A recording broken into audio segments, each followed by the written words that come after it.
Hi, Anaya, Brock, and Mason. Grandma Fraser is going to read you a book called The Tale of Mr. Jeremy Fisher.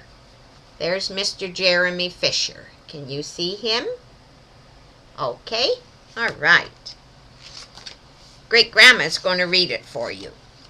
Once upon a time, there was a frog called Mr. Jeremy Fisher.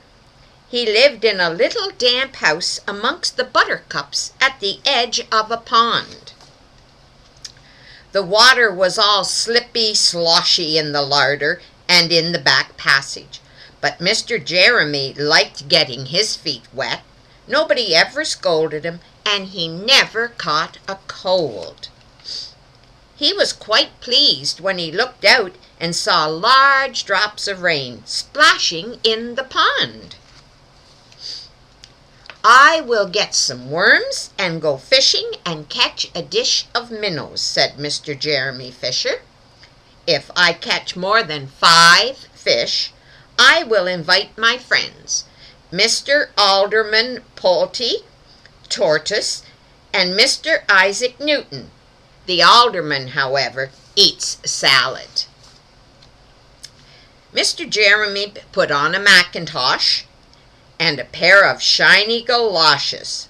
He took his rod and basket and set off with enormous hops to the place where he kept his boat. The boat was round and green and very like the other lily leaves. It was tied to a water plant in the middle of the pond. It was a water lily boat. Mr. Jeremy took out a reed pole and pushed the boat out into the open water. "I know a good place for minnows," said Mr. Jeremy Fisher. Mr. Jeremy stuck his pole into the mud and fastened his boat to it. Then he settled himself cross-legged and arranged his fishing tackle. You kids all have fishing tackle, don't you? Grandma and Grandpa Fraser has fishing tackle too. He had the dearest little red float. His rod was a tough stalk of grass. His line was a fine, long, white horsehair, and he tied a little wriggling worm to the end of it. The rain trickled down his back for nearly an hour as he stared at the float. "This is getting tiresome. I think I should like some lunch," said Mr. Jeremy Fisher.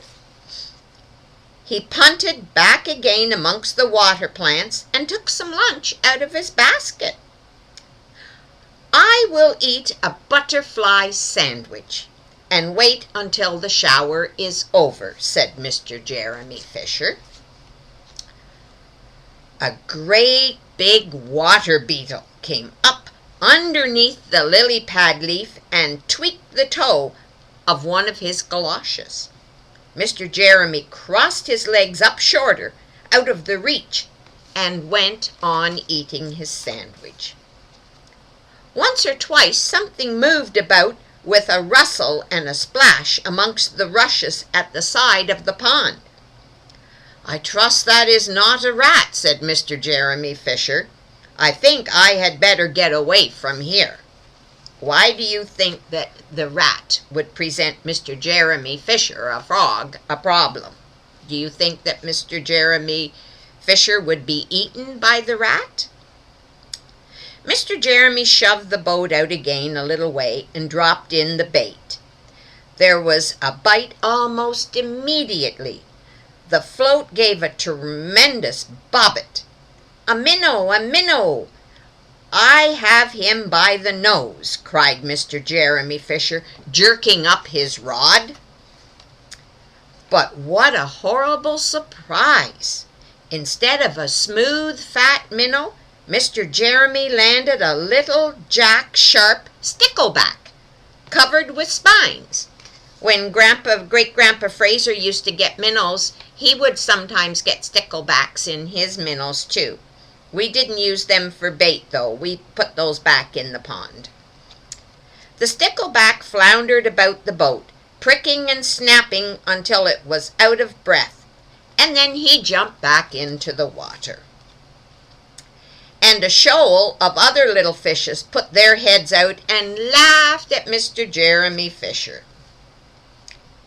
And while Mr. Jeremy sat discontentedly on the edge of his boat, sucking his sore fingers and peering down into the water, a much worse thing happened. A really frightful thing it would have been if Mr. Jeremy had not been wearing his red mackintosh.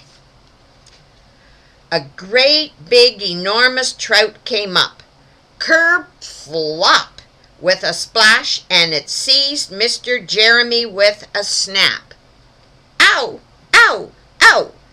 And it turned and dived down to the bottom of the pond. Look at the big trout. Can you see that? See all the pretty spots on the trout? They have pretty speckles all over their skin. But the trout was so displeased with the taste of the mackintosh that in less than a half a minute it spit it out again, and the only thing it swallowed were Mr. Jeremy's galoshes. Mr. Jeremy bounced up to the surface of the water like a cork, and the bubbles out of a soda water bottle, and then swam with all his might to the edge of the pond. He scrambled out onto the first bank he came to, and he hopped across the meadow with his mackintosh all in tatters. Do you know what a mackintosh is? A mackintosh is a real thick, heavy raincoat. That's what they call a mackintosh. We call them raincoats. They call them a mackintosh. What a mercy that was not a pike, said Mr. Jeremy Fisher. I have lost my rod and basket, but it does not much matter, for I should have never dared to go fishing again. He put some sticky plaster on his fingers with his friends both, and his friends both came to dinner. He could not offer them fish, but he had something else in his larder. Sir Isaac Newton wore his black and gold waistcoat,